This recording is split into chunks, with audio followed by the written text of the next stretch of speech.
Have you ever lived with the tension of a broken relationship? The silence, the distance, that unspoken ache that something isn't right. Maybe it's a sibling, a parent, a friend, or even someone from your church. You replay conversations in your head. You imagine what you'd say if you had the chance. But the wound is still there. Jacob knew that feeling. For 20 years, he carried the weight of what he had done to his brother Esau, tricking him, deceiving him, stealing what wasn't his. And now in Genesis 32, Jacob is about to face the brother he wronged. This chapter isn't just ancient history. It's about repentance, conviction, reconciliation, and the God who walks with us in our fears. Jesus himself would later teach that reconciliation is so important, it takes priority even over worship. We'll see how his words in Matthew 5 connect directly with Jacob's story. Let's walk with Jacob on this journey. Let's see what God might be saying to us about repentance, reconciliation, and the peace that comes only through him.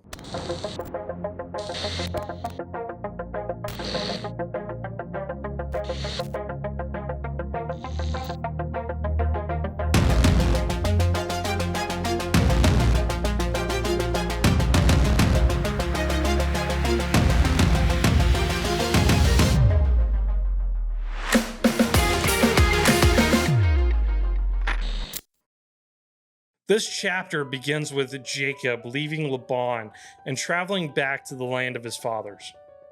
And something extraordinary happens on the way. Jacob went on his way, and the angels of God with him. And when Jacob saw them, he said, "This is God's camp." So he called the name of the place Nahamaim.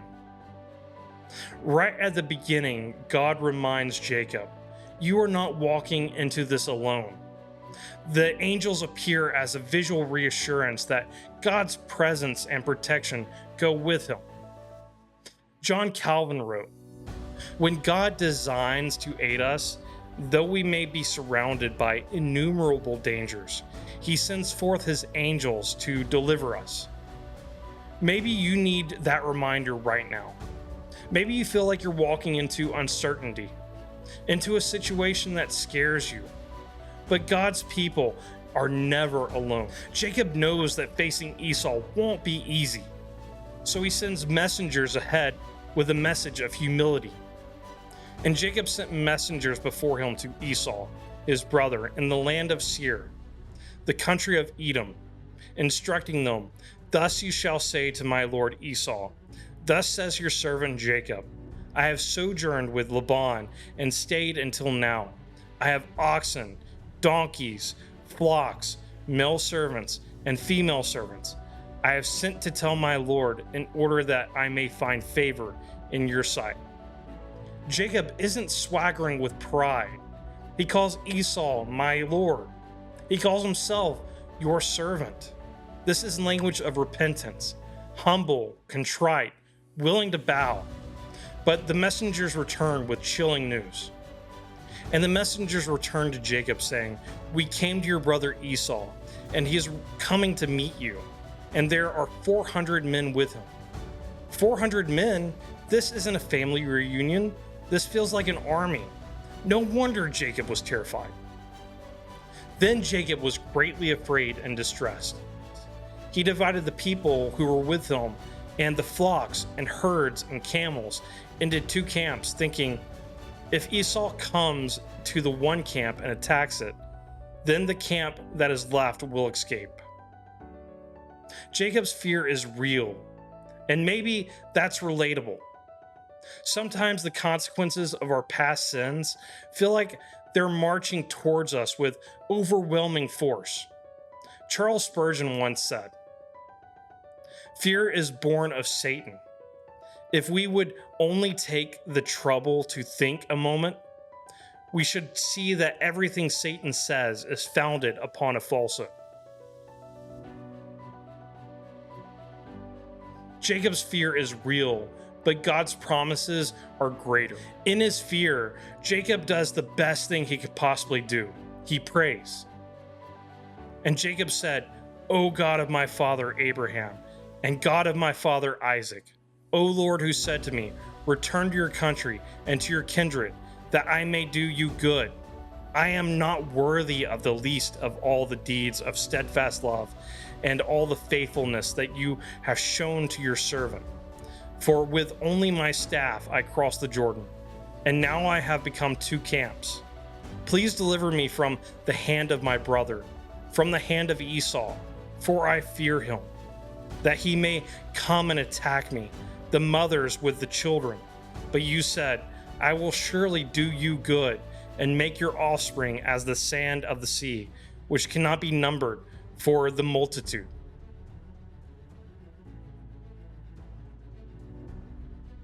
That phrase, "I am unworthy," that's repentance.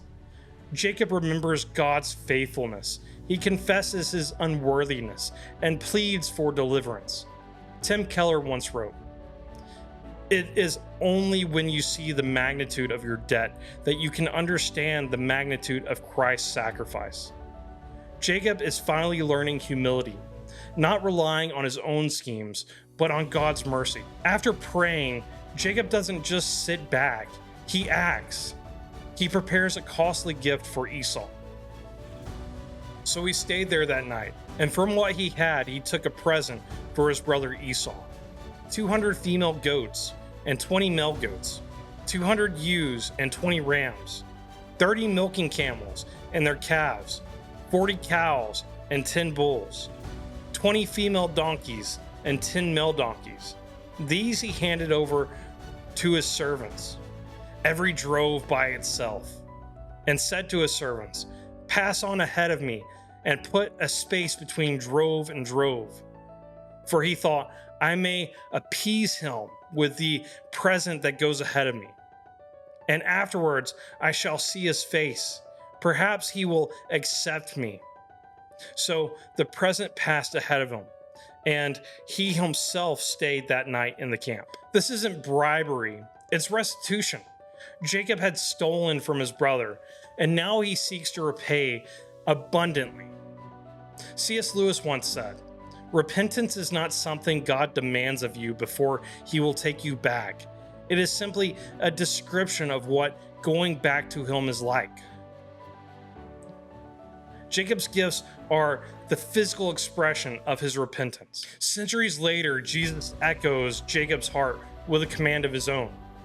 So if you are offering your gift at the altar and there remember that your brother has something against you, leave your gift there before the altar and go.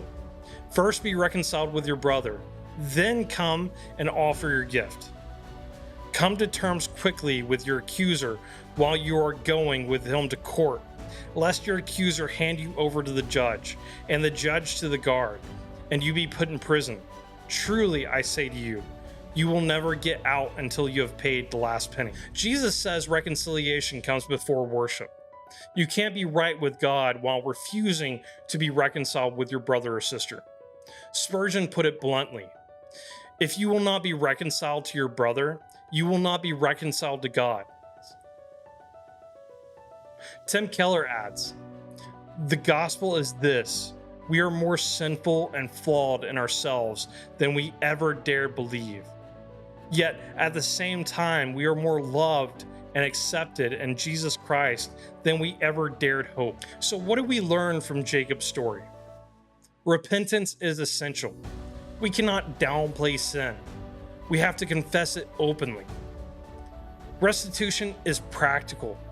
Repentance leads to action, to repair what was broken. Reconciliation is urgent. Jesus says, "Don't delay, make peace quickly." Calvin said, "We cannot be reconciled with God unless we are reconciled to our brethren." Lewis reminds us, "Everyone says forgiveness is a lovely idea until they have something to forgive." Spurgeon said, "To be forgiven is such sweetness that honey is tasteless in comparison with it." But yet, there is one thing sweeter still, and that is to forgive.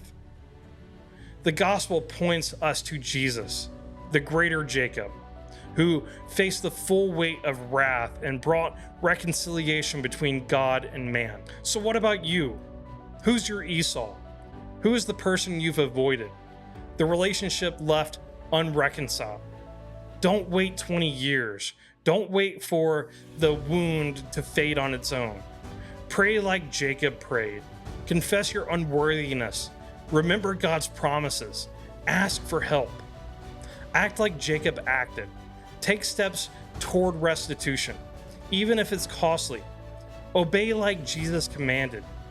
Leave your gift, go reconcile, then return to worship. Reconciliation isn't optional. It's the mark of God's children.